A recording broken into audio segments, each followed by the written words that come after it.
Hey guys, it's Tippy, and we are live and limited here at the barn with Matt Jordan. Hey Matt, how's it going? I'm good. How are you doing? I'm doing great. Thanks for asking. Now tonight, Matt Jordan will be performing at Midnight Slip in St. Genevieve. The doors open at 6 p.m. and music kicks off at 7 o'clock with Daphne Culver. And we're super excited for all of that to happen tonight. But I'm really excited to talk to you today about some life, some music, and some fun stuff. Yeah, I'm glad to be here. Thanks for having me. Yeah, absolutely. Now, Matt, tonight you're performing at Midnight Slip in St. Gen, which is a very intimate listening room, a very cool vibe. What is the difference for you from performing on a big stage with a lot of audience as opposed to performing in a more intimate setting like that? Yeah, I love listening room type shows because we get to play a lot of songs that we don't often play. A lot of times what we're doing is driving around the Midwest opening for bigger names. Yeah. And we're full band, and our job as the opener is to bring a lot of energy, you know, so we play our rock and roll songs, and we're loud and we're upbeat and stuff. And in a show like tonight, it gets to be real singer-songwriter, storyteller, and that's where I started music, is writing songs. That's what I love most about music. So I really enjoy these kinds of shows. I get to kind of tell the stories about the songs and play some stuff that we don't usually get to, you know. Yeah. How long have you been writing music? I wrote my first song when I was probably 17. I don't like to talk about it because it wasn't very good. But I've been writing for, 10 or 15 years, I guess, and really got serious about it probably 5 or 6 years ago. Yeah. Now, 17, I imagine you had a whole lot of life experience at that time. I sure thought I did, yeah. I know you said you don't want to talk about it too much, but what was that first song about? It was about a girl who I did end up dating. I was not dating her yet. I don't remember what it's called. I just remember writing it and being like, this is about that person. And I don't go back to those old notebooks very often. No? No. It would be embarrassing. I might quit if I read those old lyrics. It's like a diary, right? Yeah, it's an embarrassing diary at 17, yeah. A little journey through the mind of, yes. Yes, unfortunately. Now, you are from St. Louis, and you moved to Nashville for a bit. Now, the scenes here in St. Louis, music scene, is very different from Nashville. How did that change your writing style? I've told people before, and I don't mean to try to make this deeper than it is, but I think being back in St. Louis, you get the most authentic version of Matt Jordan, meaning that is where I grew up. Those are the people that I know and the people that I grew up with, and I've got a family there. My family's there. My wife's family's there. And so while there's such an incredible culture of songwriting in Nashville that hasn't really made its way to St. Louis yet, I think for me personally, I get to really be my authentic self in my writing, being back in St. Louis, Yeah, that's great. Yeah. I love that. Yeah. Do you feel like moving to Nashville did influence your writing style? Yes. I think what Nashville did for me, I think more than anything, was teach me how to craft a song, meaning understanding how song structure should be in country music, which is kind of where we land. There is kind of a structure, and you're pointing to a hook and you're telling a story throughout. And I really needed the education of being in Nashville and being around those kinds of writers to learn how to actually approach a song and have kind of a North Star to write to, Oh, so it was very, very helpful in that way. Yeah. Right on. Yeah. Yeah. Love that for you. They polish you out there in Nashville, huh? Yeah. Especially if you're playing with session players. Mm-hmm. Who are some of your musical influences? Where do you take inspiration from? So I grew up on all my dad's music. So it was Bob Seger and Tom Petty and Bruce Springsteen and Cat Stevens and the Eagles and Don Henley's solo stuff. And that's really where I fell in love with the songwriting thing. Those guys told such great stories. Yeah. So my friends were all listening to pop punk and stuff, middle school and high school, and hip hop, and I was listening to music from the 70s and 80s primarily because I was just drawn to the songwriting of it. And my dad raised me that way. Instead of, we listened to music together, and he was always hey, listen to how he phrases this, or how he turns this phrase or tells this story. So I always kind of had a songwriter's ear when I was listening to music, just because my dad started me that way when I was really young. But then as I kind of came into my own and started developing my own taste in music, there was a lot of Christian rock kind of stuff, like Switchfoot and Reliant K and Need to Breathe, that influenced me. And then started getting into the more modern country thing, like Kip Moore and Eric Church, and that kind of stuff was pretty influential. All that stuff was kind of hitting about the time I moved to Nashville. And so I was listening to that, kind of okay, how do we do this in Nashville? And so I pulled a lot of inspiration from some of those guys too, and still do today. when I write.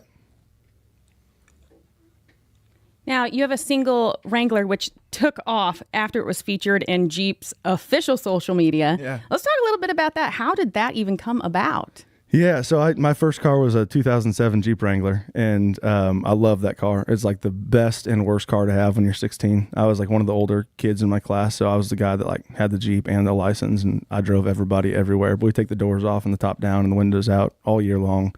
And so there's just like a lot of life lived in that car. Yeah. I got married, in 2014 and still had the Jeep. And the plan was like, all right, once we start a family, I'll keep the Jeep and get a better, dad car.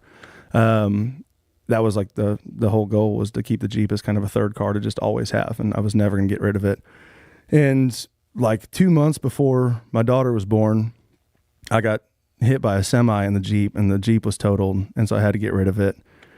And so I was like, all right, the best way to like pay tribute to that I know how is to write a song about it, So I wrote the song Wrangler with my buddy Colton Venner down in Nashville. And it was just kind of about like the memories you make when you're a kid in your first car. And I was working with a publicist at the time, and she got it in front of Jeep, and they posted about it on their social media, and it got a little bit of traction from that bump. But it was pretty cool to like see a clip of my music video on Jeep's page singing about my Jeep. It was a pretty cool thing. Yeah, and I'm sure people took that and ran with it and made their own videos. Yeah. And that was like, I guess that was 2021 or 2022. So TikTok was still like just kind of coming to prominence. It was not, the behemoth that it is today. So people were, they were taking it and making videos. And that was like my first, I've never like had, a real viral moment, but it was kind of like, oh, I can see this kind of going, kind of doing something. Yeah. Yeah. Did that feel cool. like a taste of fame? I suppose so, but I've had a lot of like little tastes of fame where it's like, oh, it didn't actually pan out, Yeah. But that's just part of the process, Yeah, sometimes the things you think that are going to hit and make a big impact on your life are just kind of like, well, that was fun. Yes, exactly. What's next, And that's how I approach this whole journey. Like wherever these roads lead me, like I try to like celebrate the little things along the way, because it's like I get to do a lot of cool stuff that a lot of people never get to do. And like even if I never get to making it, whatever that means, and it's like little things like that are like, that's a cool thing. That's a cool memory I'll always have, That is a super cool thing. Yeah, you should be proud of that. Yeah, thank you. Yeah, you're very welcome. I know things like that are kind of like a little bit of a lottery, You really never know what's going to take off or what's going to hit like that. But when it does, that's a good feeling. Yeah. It's you're a lot like, hey, somebody likes me. Yeah, it's a lot of throwing things at the wall and seeing what sticks, and most doesn't, but sometimes it does, Yeah. Now, you've opened up for some big artists like Jason Isbell, Kip Moore, Chris Lane, Scotty McCreery, and Drake White. Are there any standout memories from those shows? Anything special? Oh, yeah. I mean, opening for Kip Moore was really cool because, like I said, that was like one of the guys who was just hitting when I moved to town. He had just kind of blown up with something about a truck and Hey Pretty Girl and Beer Money about a year before I moved to Nashville. So he was like really influential. So he's been like kind of an inspiration for me. So getting to open for him and meet him, he was like really gracious to us and like really good to us. So that was really cool. We got to open for Travis Tritt at a Songs for Soldiers benefit just outside of St. Louis a couple years back. And that's probably like the biggest name we've opened for, just like in so far as like legend status.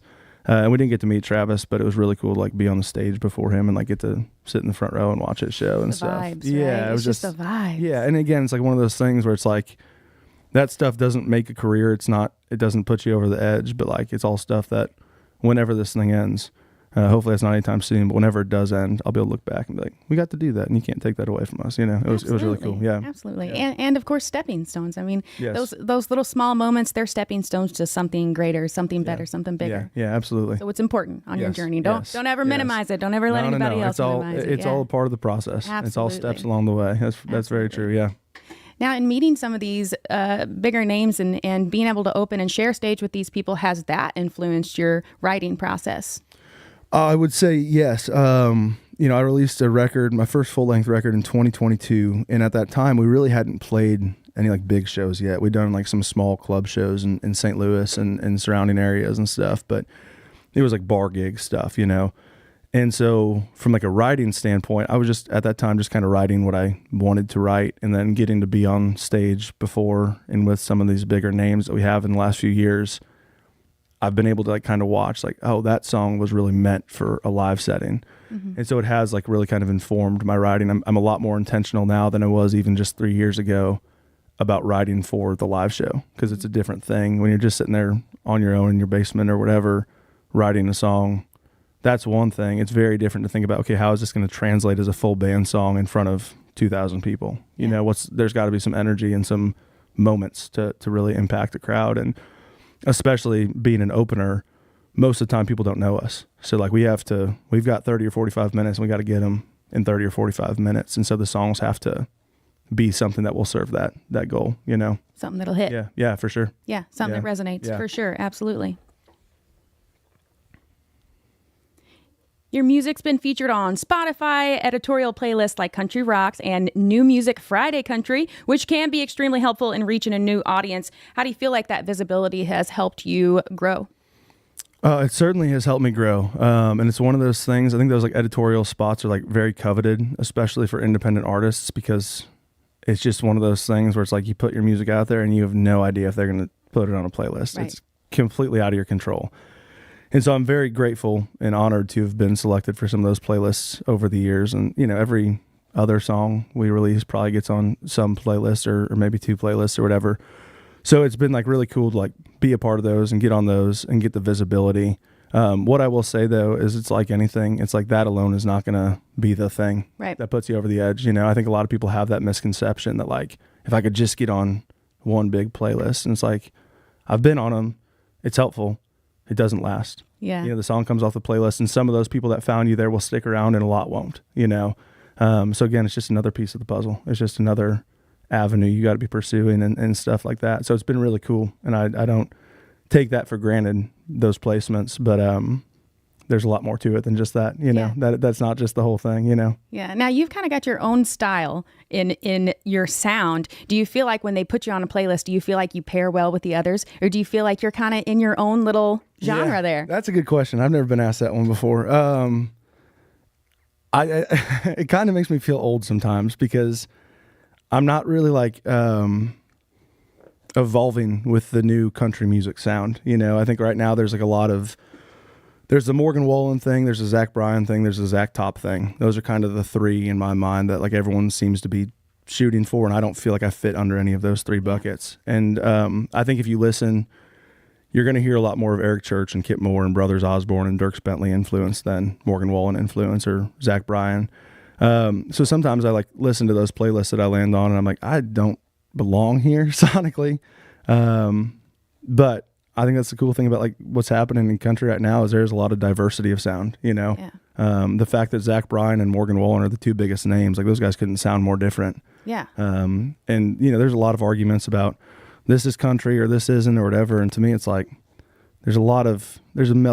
country's a melting pot anymore. And so I think I fit in there, you know. It doesn't sound like a lot of what you hear, but I think it's where it belongs, I think, you know. I really do feel like country is such a melting pot now. It is so hard to kind of pin down what even is country. It's a very, very broad genre anymore. It is. Yeah, it takes all directions. Yeah, a lot of crossover influences coming into country, which I think is cool. I think a lot of purists don't like that.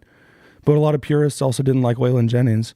And that's who we consider classic country at this point, you know. So it's always been evolving. It's nothing new, you know. Yeah. Do you feel like coming from St. Louis, our like Midwest vibes, our small town vibes, do you feel like that really sets you apart a little bit from the other artists who are from Nashville and from the bigger places? Yeah, I think it goes back to your question earlier about like, you know, how has St. Louis influenced my writing or impacted my writing? I think like what I mean when I say like you get the most authentic version of Matt Jordan when I'm writing out of St. Louis is that like I don't have Music Row in my ear of like, oh, this is the sound of the day we got to write for. It's just like I write what I write. And so, yeah, it's like I would like what I call it is I say like our music is heartland rock meets country because of growing up on Bruce Springsteen and Bob Seger and Tom Petty and also being influenced by Eric Church and Kip Moore and Dierks Bentley and Lee Brice. It is kind of a blend of that classic heartland rock sound and some version of modern country. And I think I wouldn't have that if I'd stayed in Nashville full time. I think I would always be kind of chasing what is happening on Music Row, you know, what's happening on the radio. Right. And I think it's fantastic that you're not chasing the trends because obviously we all know trends are kind of come and go. And if you're chasing those trends, who's to say that your music is going to be something that resonates with people, you know, 2 years down the road even because trends come and go so quickly. So yeah, when I first moved to Nashville, I had a one-on-one mentoring session with a songwriter who, you know, had some big cuts back in the early 2000s. And his like the best piece of advice he gave me is like, I was like my first week in town, and he's like, if you're chasing the radio, you're already behind. By the time you get your song written and cut and released, the radio trend has moved on to something new, and you're already behind. So like, there's no reason to try to chase. You're always just playing catch up. Yeah. And you'll never win that game. He's like, just do you. Just find your sound and do it well, you know? So yeah, I've always kind of lived by that since that first week in Nashville. Yeah. I mean, if you think about, like, I come from a small business world, so everything to me kind of relates back to small business, and that is exactly the same. If you're looking at what's happening right now, well, retail is, you know, so far ahead. We're seeing Christmas in January, you know? So it's kind of like that with the radio. Especially, it is with the radio, and especially with like the streaming platforms. Like when I moved to Nashville in 2012 or 2013, whenever it was, like Spotify was just coming about. Like it was not the main platform. Like iTunes was still where people were getting their music. They're buying songs and buying albums and stuff. And the technology has evolved and developed so quickly that like it enables the sounds to change just as quickly. So like, just if I were giving advice to a new artist, be like, find your sound and just go do it, and don't worry about what anyone else is doing. Yeah. Do your own thing. Yeah. If you believe in it, go do it. I think that's go great get better advice. at it, you know? Yeah. Yeah. Yeah. Perfect advice. My question. Yeah. Have you and Logan Mize, have you guys crossed? No. No, we know a lot of the same people. Yeah. And I love Logan's music. I know he's in Kansas. I would love to connect with him, but we've not yet. It seems Yeah. like you guys would be a great tour. Yeah. Yeah, it'll be fun. We could do some cool stuff in Missouri and Kansas, I think. Yeah. Do you ever get stuck with writer's block? Yes. It's like a constant tension that I live in of like writer's block and extreme inspiration. And I don't know what triggers what. I can't figure that out. I wish I could. But I have kind of this rhythm of I'm in Nashville about a week a month. Depending on what our show schedule is and stuff, it doesn't always pan out quite that way. But I'm in Nashville usually 5 or 6 days a month. And my rhythm is kind of like when I'm there, I'm riding with a bunch of people, and then I come home, and for about a week after getting home, I'm really inspired. And so I write a ton of stuff that week. And then like the next 2 weeks, I focus a little bit more on the business stuff because the inspiration well just dries up a little bit, you know? So yes, I'm constantly fighting writer's block. But I think the rhythm of like, even when I feel writer's block, I sit down and I write anyway. And I know that I'm going to write something that I don't believe in, and I will never do anything with. It will never see the light of day, but I just have to do it. It's just like anything. Like songwriting is no different than lifting weights or playing a sport or playing an instrument. Like if you want to get better at it, you have to do it all the time. Even on your bad days, you do it anyway. Yeah. I think the only way to break out of writer's block is to write more. To keep doing Just it. lean into it. Yeah. No matter what it is. Yeah. It could be trash, right? Yes, Just got to absolutely. make sure you're doing it, right? Yeah, I think that's there's like a mystic around songwriting that it's just magic all the time. It's like for every 200 songs I write, there's 5 good ones in there. Now, how many songs have you written? Because I've heard an astronomical number, and I need to know. I don't know. I mean, it's hundreds. I mean, hundreds, maybe pushing 1,000 at this point. I don't keep track of all of it. Wild. I have 7,000 notes in my phone. Obviously, they're not all finished songs, but I have 7,000 ideas.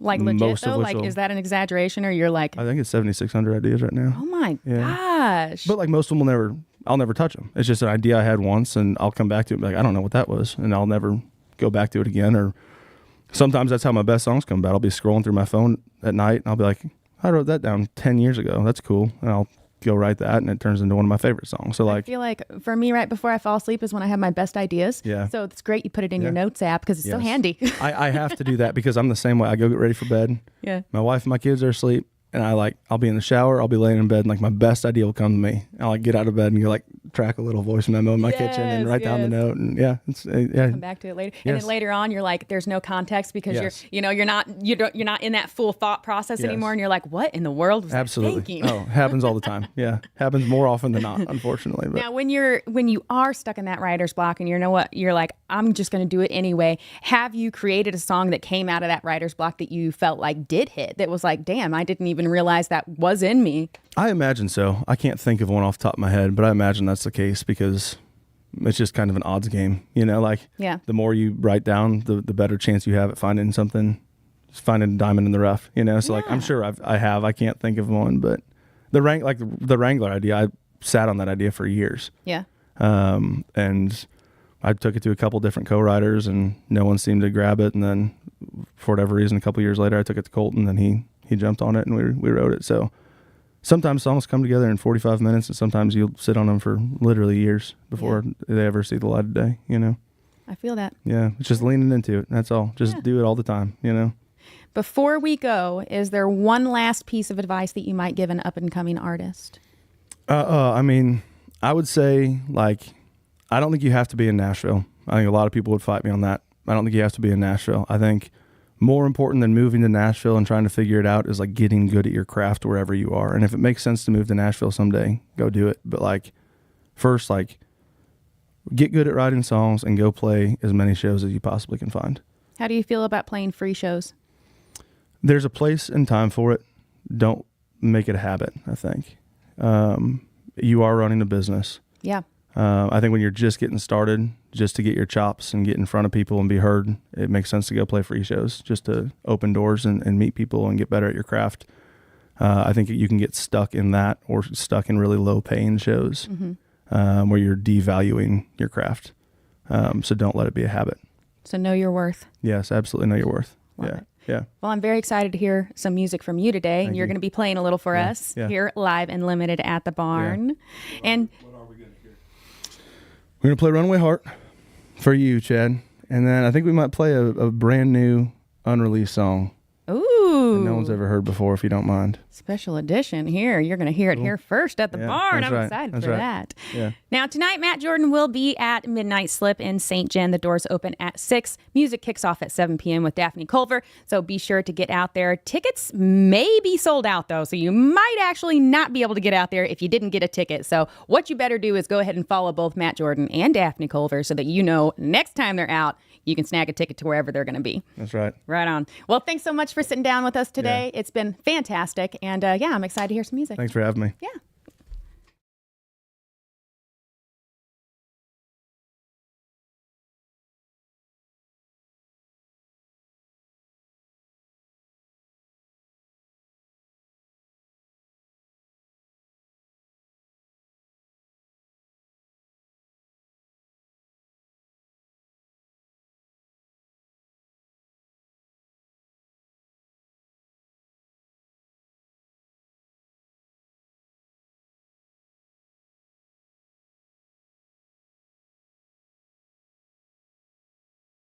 Remember it now. I love that tune so much.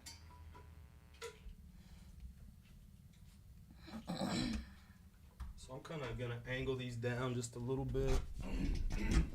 Let's see, you're gonna be playing. Yeah, just.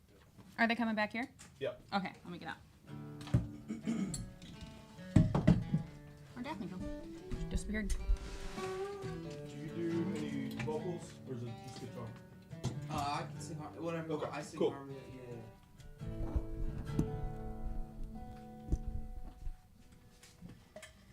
Yeah. True acoustics, right? Yep. Alright, we're ready to test it whenever you guys are.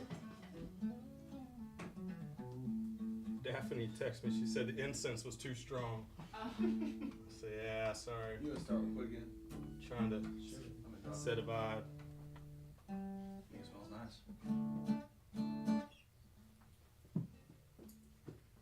Why don't you go ahead back there? Yeah, it's a bit of a tight squeeze. We'll be good. We've been on stages smaller than that one, for sure. That's how you're gonna be tonight too, bud. It's a little one. It's a little one. That's alright. We probably played with a 5 or 6 piece band on the stage only 3 times the size. So. That's crazy. Oh yeah, we can squeeze in pretty good.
All right, we're going to play a brand new unreleased song. I just finished writing this one with my buddy Jarrett Hartness out in Nashville about a month ago.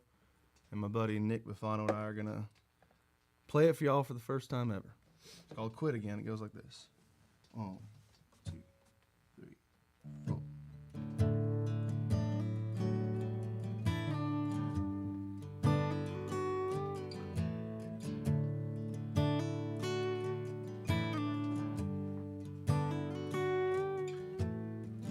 Made it through 21 days. Told everybody I was doing okay. For a minute there, I even fooled myself. I was pretty sure I put it down. I guess I probably ought to know by now. When it comes to you, I can't help myself. And I only smoke when I drink, only drink when I'm missing you. And I got an empty pack of lights, and this hole in the wall is out of 90 proof. But I was on the straight and narrow, and I was getting by just fine. And I was on the right track, out of sight, baby, out of mind. So you walked in, holding him, and I'm 3 sheets to the wind. And now I gotta quit again.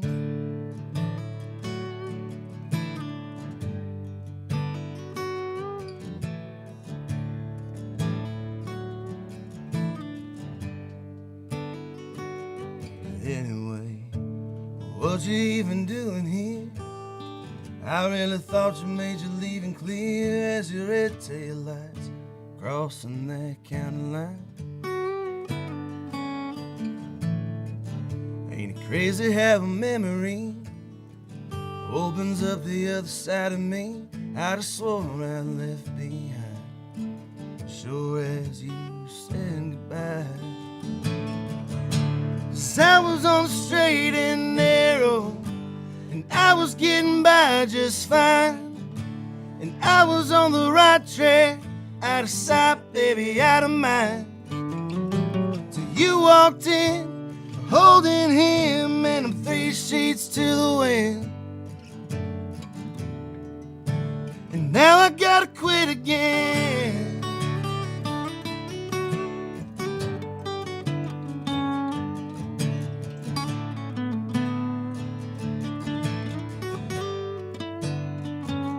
And I only smoke when I drink, only drink when I'm missing you. But I was on the straight and narrow, and I was getting by just fine. And I was on the right track, out of sight, baby, out of mind. So you walked in, holding him, and I'm 3 sheets to the wind. Now I gotta quit again.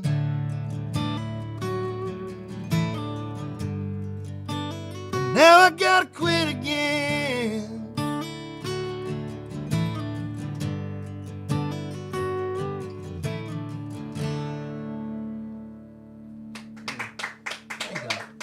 Thank you. Take your shirt off. Thank you. Got to tune up real quick, and then we're gonna play an old song that again, it's one of those songs we talked about earlier, Tippy, that we don't usually get to play at shows because it's just kind of a sad ballad. We love sad. Which is mainly what I write, but we don't usually play it out because we're always trying to bring the energy. But it is one of my favorite songs I've ever written. So Chad, thank you for requesting this. This was a single back in 2019. When I say single as an independent artist, it means I released a song with no other songs. It did not go to radio or anything like that. This is called Runaway Heart. You can find it wherever you listen to music. I wrote this with my buddies Charlie Berry and Hunter Thomas Mounts, both great artists in their own right, so go check them out as well. This one is, I'm kind of a restless person. I've got a beautiful family and a great life. I'm actually a very happy person, but I'm pretty restless, and despite being content with my life and my current setup. I'm always just kind of looking for the next thing and wondering what else is out there. And that's what this song is about. It's called Runaway Heart. 1, 2, 1, 2, 3, 4. B.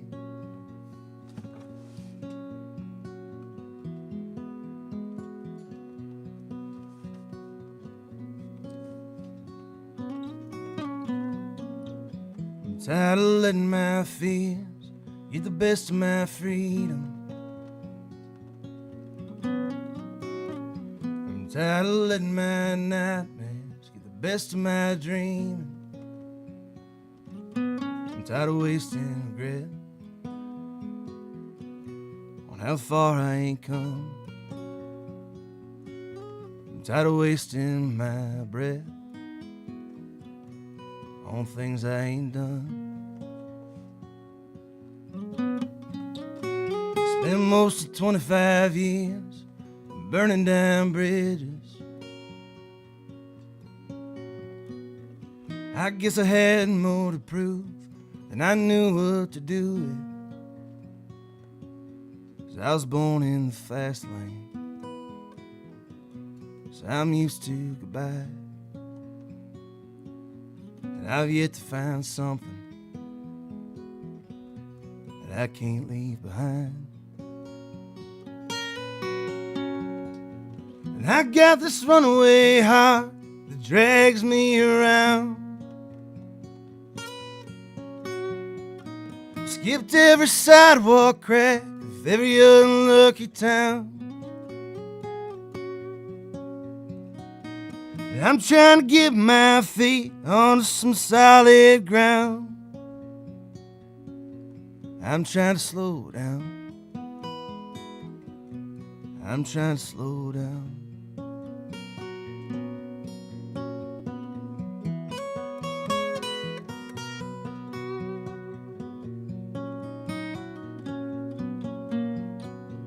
I guess I never saw you coming with these wandering eyes.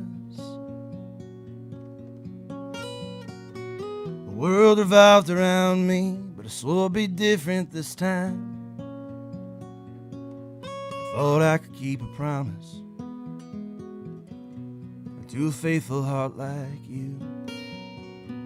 Leave me to go and lose it. There's something to lose. 'Cause I got this runaway heart that drags me around.